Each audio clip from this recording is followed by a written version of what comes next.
हमारे देश में मैकॉले के द्वारा जो विषय तय किए गए उनमें से एक इतिहास विषय, जिसमें मैकॉले ने यह कहा कि भारतवासियों को सच्चा इतिहास उनका नहीं बताना है, क्योंकि इनको गुलाम बना के रखना है, इसलिए इतिहास को विकृत करके भारत में पढ़ाया जाना चाहिए। तो भारत के इतिहास को पूरी तरह से उन्होंने विकृत कर दिया।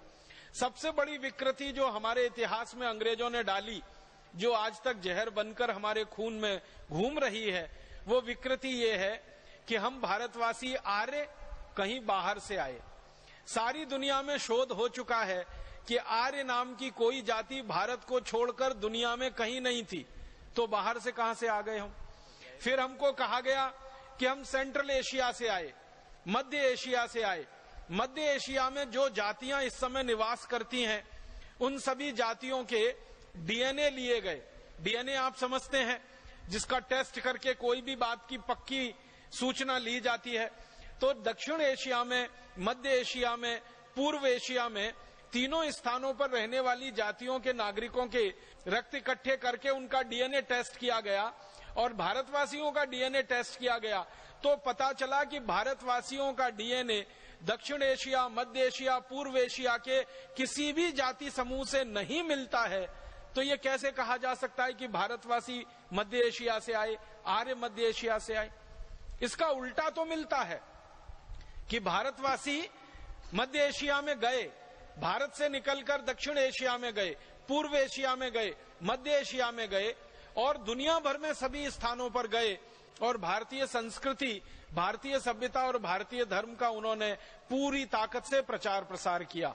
तो भारतवासी दूसरी जगहों पर जाकर तो प्रचार प्रसार करते हैं, उसके प्रमाण हैं, लेकिन भारत में कोई बाहर से आर्य नाम की जाति आई, इसके प्रमाण अभी तक मिले नहीं और इसकी वैज्ञानिक पुष्टि भी नहीं हुई। इतना बड़ा झूठ अंग्रेज हमारे इतिहास में लिख गए और भला हो हमारे इतिहासकारों का, उस झूठ को अंग्रेजों के जाने के 63 साल के बाद भी पढ़ा रहे हैं। अभी थोड़े दिन पहले दुनिया के जेनेटिक विशेषज्ञ जो हैं, जो डीएनए, आरएनए आदि आदि की जांच करने वाले विशेषज्ञ हैं, इनकी एक बड़ी भारी परिषद हुई थी, कॉन्फ्रेंस हुई थी। और वो कॉन्फ्रेंस का जो रिसर्च का बिल्कुल अंतिम निर्णय है, वो ये कहता है कि आर्य भारत में कहीं बाहर से नहीं आए थे, आर्य सब भारतवासी ही थे, जरूरत और समय आने पर वो भारत से बाहर गए थे। अब आर्य हमारे यहाँ कहा जाता है श्रेष्ठ व्यक्ति को, जो भी श्रेष्ठ है वो आर्य है। कोई ऐसा जाति समूह हमारे यहाँ आर्य नहीं है। हमारे यहाँ तो जो भी जातियों में श्रेष्ठ व्यक्ति हैं वो सब आर्य माने जाते हैं। वो कोई भी जाति के हो सकते हैं, ब्राह्मण हो सकते हैं, क्षत्रिय हो सकते हैं, शूद्र हो सकते हैं, वैश्य हो सकते हैं। किसी भी वर्ण का कोई भी व्यक्ति अगर वो श्रेष्ठ आचरण करता है, हमारे यहाँ उसको आर्य कहा जाता है। आर्य कोई जाति समूह नहीं है, वो सभी जाति समूहों में श्रेष्ठ लोगों का प्रतिनिधित्व करने वाला व्यक्ति है।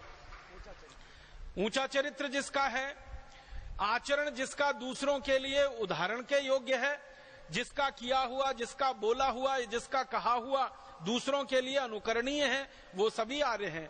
हमारे देश में परम श्रद्धेय और परम पूजनीय स्वामी दयानंद जैसे लोग, महात्मा गांधी जैसे लोग, भगत सिंह, चंद्रशेखर, ऊधम सिंह, अशफाक उल्लाह, तात्या टोपे, झांसी की रानी लक्ष्मीबाई, कित्तूर चन्नम्मा, ये जितने भी नाम आप लेंगे ये सभी आर्य हैं, ये सभी श्रेष्ठ हैं, क्योंकि इन्होंने अपने चरित्र से दूसरों के लिए उदाहरण प्रस्तुत किए हैं। इसलिए आर्य कोई हमारे यहाँ जाति नहीं है।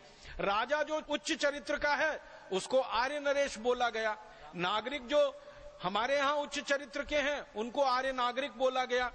भगवान श्री राम को हम आर्य कहे, आर्य नरेश कहा जाता था उनको। श्री कृष्ण को आर्य पुत्र कहा गया, अर्जुन को कई बार आर्य पुत्र का संबोधन दिया गया, युधिष्ठिर, नकुल, सहदेव को कई बार आर्य पुत्र का संबोधन दिया गया, या द्रौपदी को आर्य पुत्री का संबोधन कई जगह है हमारे शास्त्रों में।